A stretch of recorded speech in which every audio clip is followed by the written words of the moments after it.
वृंदावन के स्वामी महामंडलेश्वर श्री सच्चिदानंद जी महाराज का बदायूं आगमन का जो आज उद्देश्य था, उसको जब मैं बताऊंगा ना, आप लोगों के पैरों तले जमीन खिसक जाएगी।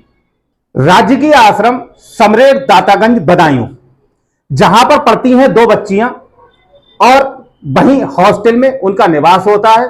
एक बच्ची की उम्र 15 वर्ष और दूसरी बच्ची की उम्र होती है 16 वर्ष। इसी दौरान स्कूल की प्रधानाचार्य दोनों बच्चियों को लेकर पहुंचती हैं अपने आवास पर, जहां पहले से समाज कल्याण अधिकारी दातागंज जिला बदायूं मौजूद होते हैं।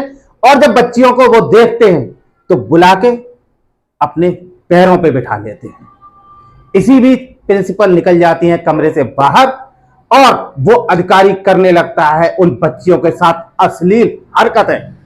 और जब अश्लील हरकतों का विरोध बच्चियों द्वारा होता है तो वहां की प्रिंसिपल उन बच्चियों को धमकाती है, प्रताड़ित करती है कि तुम्हारे खिलाफ कार्रवाई कराऊंगी, तुम्हें स्कूल से निकलवा दूंगी। लेकिन बच्चियां जब घर पहुंचती हैं तो अपने पिता से इस सारी घटना की जानकारी देती हैं, शिकायत करती हैं। तब पिता वहां से जाता है थाने में रिपोर्ट लिखाने। जब थाने में रिपोर्ट लिखाने जाता है, थाना अध्यक्ष द्वारा पास्को एक्ट के तहत यह मुकदमा दर्ज कर लिया जाता है। लेकिन विडंबना क्या होती है, सारा प्रशासन महकमा मिला हुआ होता है, नहीं होती है कोई कार्रवाई। यह घटना 2023 की है, आज पूरा 1 वर्ष हो चुका है घटना के लिए, 2024 चल रही है, लेकिन आज भी वो समाज कल्याण अधिकारी अपने पद पर वैसे ही बना हुआ है जैसे कि पहले बना हुआ था। जबकि योगी जी का एक आदेश है कि 3 साल से ज्यादा कोई भी अधिकारी एक जिले में सर्विस नहीं कर सकता, उसका ट्रांसफर कर दिया जाएगा। यह 5 साल से यहीं पर बना हुआ है, टिका हुआ है, क्योंकि आप लोग समझ सकते हो सारा प्रशासन महकमा ऐसा लगता है कि इस अधिकारी के साथ मिला हुआ है, इसीलिए कोई कार्रवाई नहीं हो रही अभी तक और वो अपने पद पर वैसे ही विराजमान है जैसे पहले था।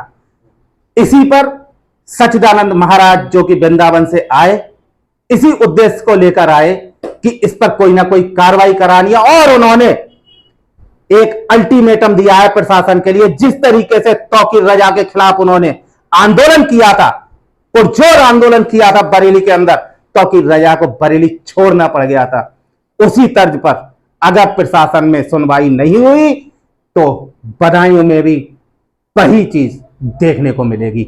आइए दिखाते हैं सच्चिदानंद जी महाराज ने इन बच्चियों के केस में क्या कहा और क्या अल्टीमेटम दिया प्रशासन के लिए।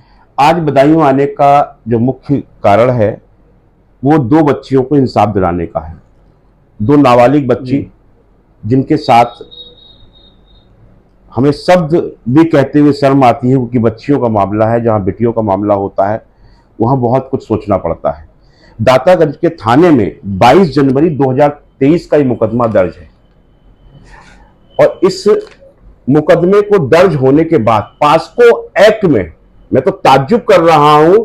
जब मेरे पास ये संदेश गया तो मैं सोच रहा था शायद अभी 15 दिन या महीने 2 महीने पहले की बात होगी, जब ये मेरे पास संदेश एफआईआर की कॉपी पहुंची कि ये तो 2023 का मुकदमा है। बहुत ही शर्म का विषय है कि सरकार किसकी चल रही है, मोदी जी की सरकार है, योगी जी की सरकार है उत्तर प्रदेश के अंदर। योगी सरकार के अंदर इस प्रकार की घिनौनी हरकतें करने वाला अधिकारी आज तक सुरक्षित बैठा हुआ है। ना तो पुलिस उसके खिलाफ कोई एक्शन ले रही है, ना ही उसके प्रशासनिक और शासनिक अधिकारी जितने भी हैं वो कोई भी निर्णय लेने को तैयार नहीं है। यह है रामजनक समाज कल्याण अधिकारी और उनकी सहयोगी रही है सुषमा गौतम जो प्रधानाचार्य थी। इन्होंने इन दोनों बच्चियों को बहला फुसका कर बुलाया और उसके घर पर ले जाकर उसके साथ उस व्यक्ति ने जो गंदी हरकत करी उसकी शिकायत उनके पिता हरिओम जी हमसे कई बार कर चुके। उन्होंने जब बताया तो हम यहाँ पर पहुंचे हैं और अभी हमने माननीय जिलाधिकारी महोदय को भी फोन मिलाया। हमने समाज कल्याण के जो डायरेक्टर हैं प्रसाद कुमार प्रशांत जी को, उनसे मेरी भी फोन पे वार्ता हुई है, मैंने उनको ही फोन किया।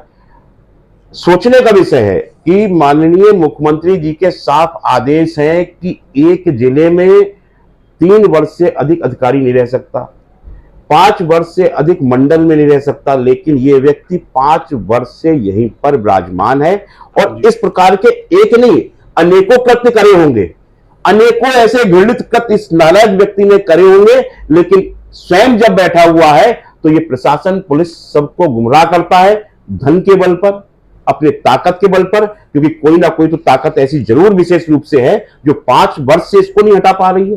5 वर्ष से एक ही पद पर विराजमान होकर ये इस प्रकार के कृत्य कर रहा है, क्योंकि कितने आश्रम के विद्यालय चल रहे हैं जहां बच्चे रहते हैं। आज एक ही केस नहीं है, 2 बच्चियों का ही मामला नहीं है, मुझे लगता है इसने इस प्रकार की घृणित कृत्य जो है वो कई बच्चियों के साथ किए होंगे।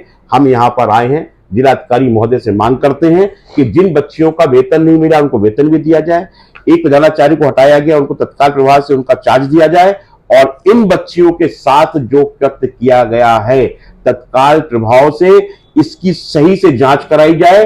पुलिस ने मिलकर कोर्ट में जो साक्ष्य प्रस्तुत करने के प्रयास करे हैं, जो रिपोर्ट लगाई है वो बिल्कुल गलत है।